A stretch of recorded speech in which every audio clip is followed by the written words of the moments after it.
Hi, I'm Wayne Bueller with Automation Tech Tools, and we want to do a quick video on some transmitter cover maintenance. So unfortunately, as you can see here, I dropped that one in the dirt. It's got a little bit of sand in it. And if I were to try to put that back on the transmitter right now, it would weld itself to the housing and you would ruin the transmitter and not be able to get the cover all the way on. So if you get that situation, you have to stop and you have to clean it, and you have to clean it well.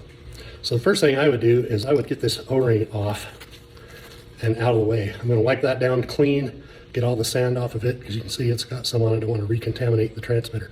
I also don't want the O-ring on here when I'm using contact cleaner or spraying this down with a degreaser, because a lot of those will ruin the O-ring.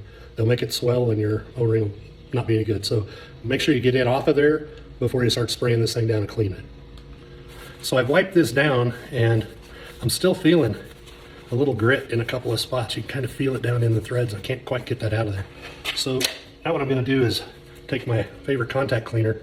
I'm just going to spray it down and get any of that anti-seize and sand and stuff out of there. That's the stuff that you don't want the O-ring coming in contact with.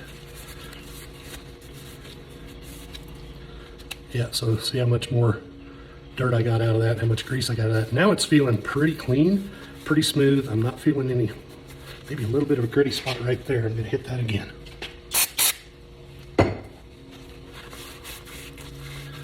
Yeah, now it's feeling better. Likewise, if you've got any sand or something blown into the housing, you got to do the same thing over here and clean that. Now that I've got everything nice and clean, I'll reinstall my O-ring. And then you're going to want to put some good anti-seize on there. This is the stuff that we like to use. It's made for aluminum on aluminum, so aluminum threads, which pretty much all transmitters have. And it's a lightweight anti-seize. Now, like all anti-seize, a little bit goes everywhere. You get a little bit of this on your shirt and it'll wind up in your truck and in your buddy's truck and on your pants. And what I like to do is just put a little stripe on there like that. I don't do the whole thing all the way around. Now, if I had a transmitter where the threads were not anodized like these, I would probably do it all the way around. But with these anodized threads, I found you can just put a stripe on there. Then when you turn it on and off, it'll spread it out for you.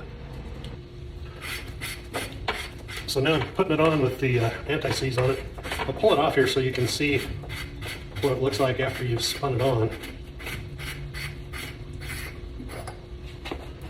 And you can see it really evenly distributes it pretty well all the way around. And you don't wind up with, you know, big globs of anti-seize everywhere. So now that I've got the cover on, I'll take my cover wrench, tighten it down. I want to get it to the point that my cover goes metal to metal, and it is. I'm metal to metal with the transmitter there, no gap, so that's on there good. Now the question is, do I have it torqued on there properly? The one thing you don't want to do is over torque them. A lot of the guys at the nuclear plants are required to torque them to a manufacturer's spec. So we take our standard cover wrench, we add to that a torque wrench adapter. You can see that just sits in there just like that. Then I can put my torque wrench on it and I can torque it to spec. So we'll do that. I've got my wrench preset. These are recommended at about 150 inch-pounds. So now it is torqued to spec. Again, all of these are available at automationtechtools.com. We've got the universal cover wrench. It's reversible. Does 2, 4, and 6 slot covers. We got the torque wrench adapter.